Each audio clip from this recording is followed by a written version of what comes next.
నమస్కారం. ఘంటారావానికి స్వాగతం. ముందుగా ప్రధాన అంశాలు. తొలిసారి సచివాలయానికి వచ్చిన డిప్యూటీ సీఎం పవన్ జనసేన మంత్రులతో కలిసి సీఎం చంద్రబాబుతో భేటీ.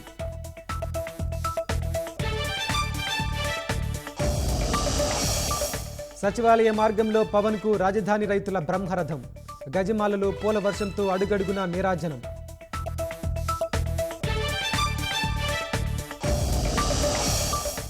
ఈ నెల 21 నుంచి 2 రోజులు అసెంబ్లీ సమావేశాలు. ఎమ్మెల్యేల ప్రమాణ స్వీకారం, సభాపతి ఎన్నిక.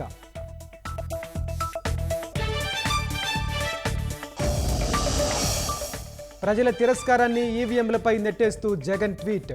2019లో ఏం మాట్లాడారో గుర్తు చేసుకోవాలని తెదేపా కౌంటర్. దేశంలో పలు విమానాశ్రయాలకు బాంబు బెదిరింపులు. అప్రమత్తమైన అధికారులు, విస్తృత తనిఖీలు.